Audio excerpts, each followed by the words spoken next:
Hello, my friends, and welcome back. Thank you very much for being with me again today. Well, did you expect this? It's not like an expectation or lack of, but I think this piece of information would give us a different view on, or at least a slightly different view on what's going on in Russia. So, what happened?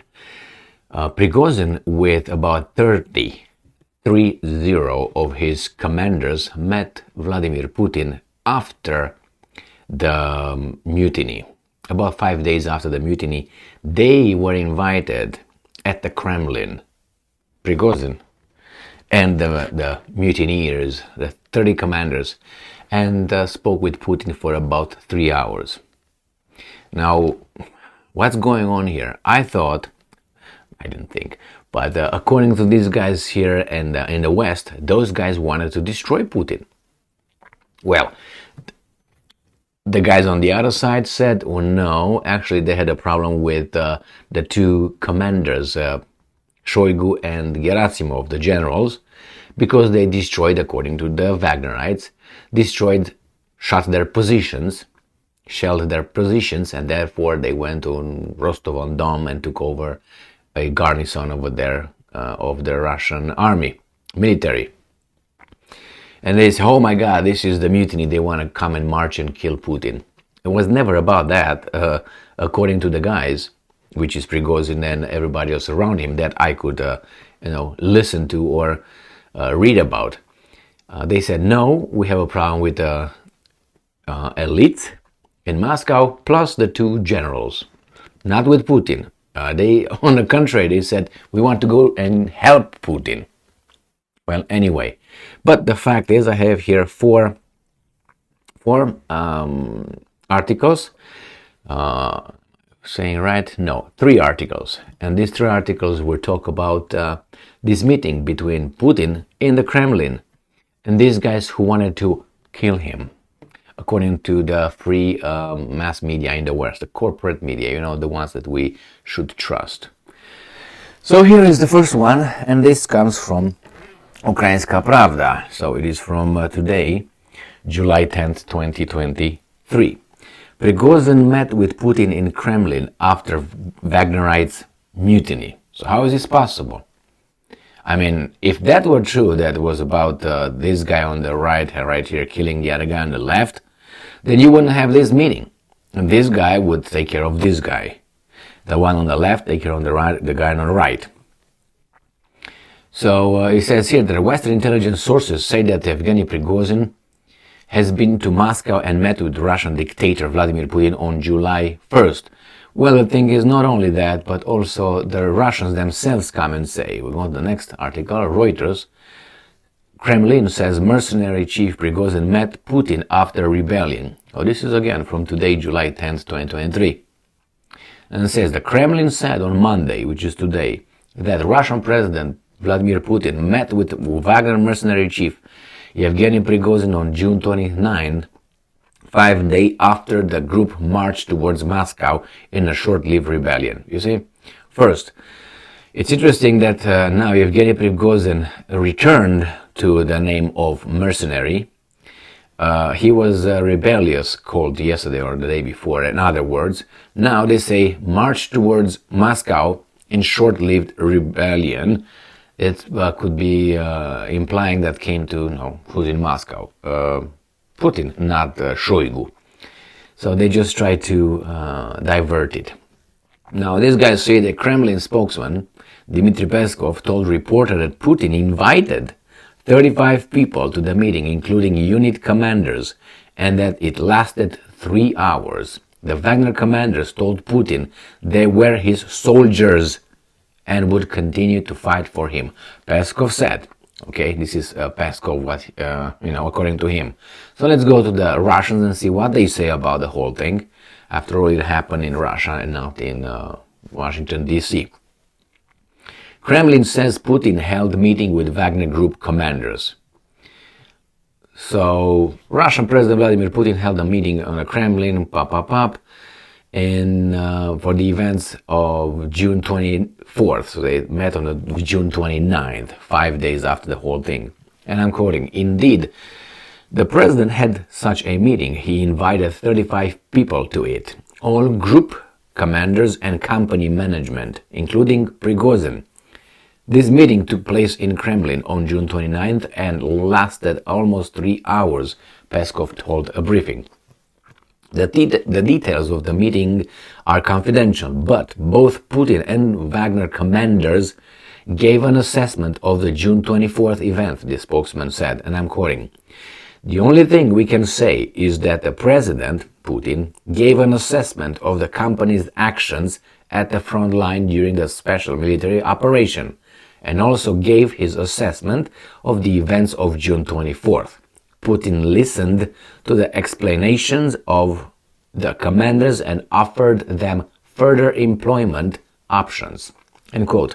Peskov said, if you give someone a raise or you give them a further employment options, that tells me you're forgiven for now.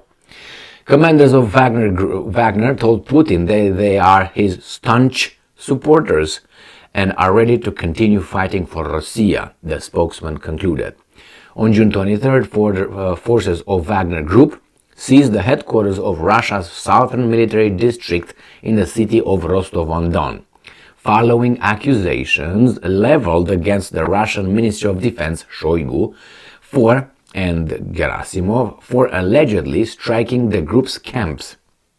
Both the Russian military and the Federal Security Service have denied the allegations. The next day, Belarusian President Lukashenko revealed that he has spent the entire day negotiating with Prigozhin as agreed upon with Putin.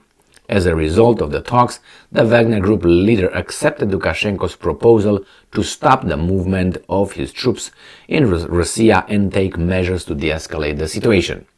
Putin guaranteed that the Wagner Group fighters would have the opportunity to sign contracts with the Ministry of Defense of the Russian Federation, return home, or move to Belarus. Remember, there are three options he gave them. One, return home, go home to their families, which this is always omitted in the West. They leave the other ones. Oh, Putin said fight for me or move out. No, and the third one is the normal one, go home if you don't want to fight anymore. According to these guys. But hey, this is what, obviously he is the spokesman of Putin, and if you choose to believe the American intelligence, then that's fine. I'm not saying you should believe Peskov or not, but as of now, when he comes and says something, he's the first step from Putin himself coming and telling you that.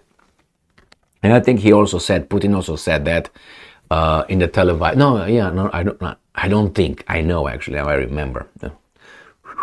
I remember when he came out and said that you can do all those three options. So it was not Peskov, actually, it was Putin. I covered that in one of my videos when that happened. So what changed?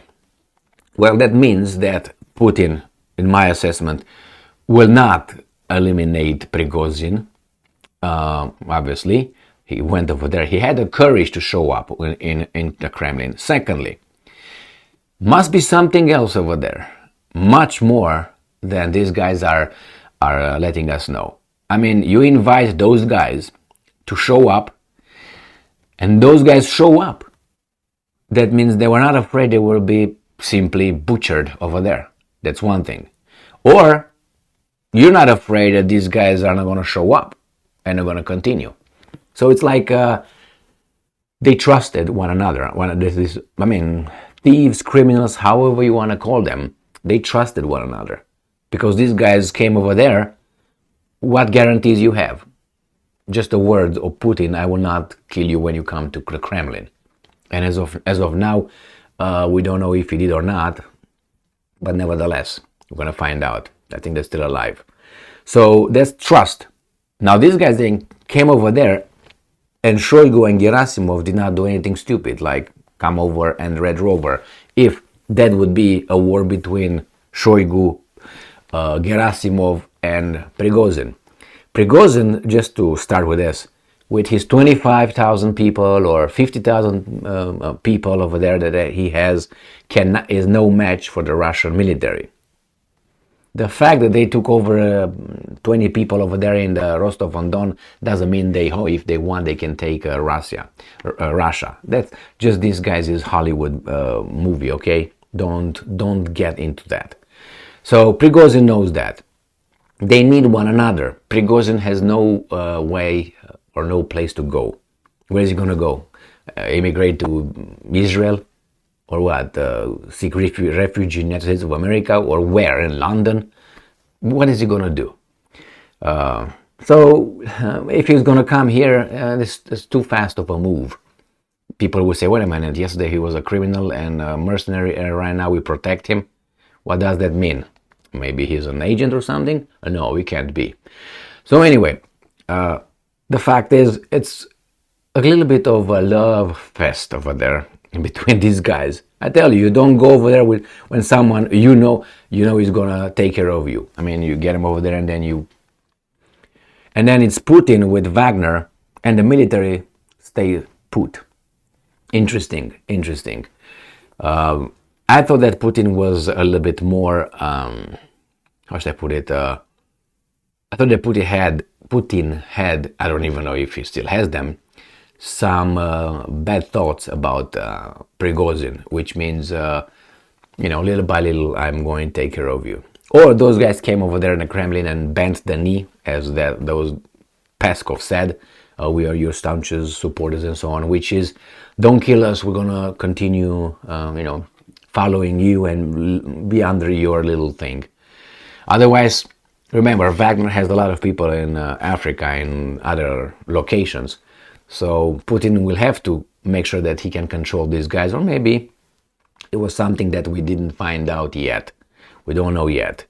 And that could be between Shoigu and Prigozhin. Could be between, after all, Putin, I think he stopped the catering business of Prigozhin. So Prigozhin cannot provide food to the Russian military anymore. That means his main, as far as I know, his main source of income is cut. So that means what are you going to do? Your weapons, you can't buy weapons from us. You can't buy from the Americans either.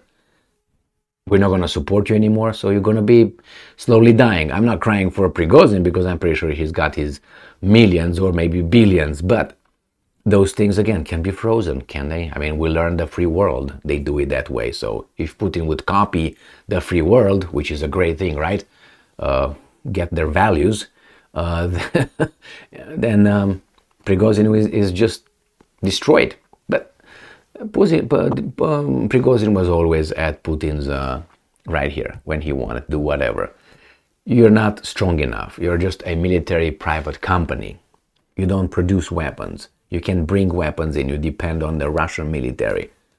And you're not as big as the Russian military. And you don't have many weapons. You don't have access to many weapons that those guys have. No, that was just a, as I told you before, you remember, I'm not trying to put Prigozhin at the level of a samurai here, okay, or a Bushido follower.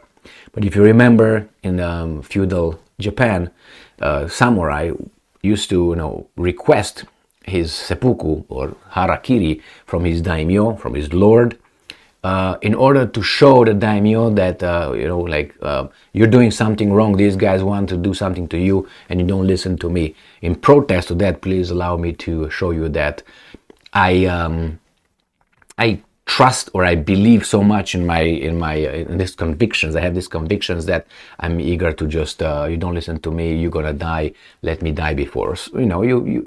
People familiar with this ritual in this kind of event understand. I'm not saying that Prigozhin was like, oh my God, we're going to go and sacrifice ourselves because you don't listen to us and those guys want to kill you.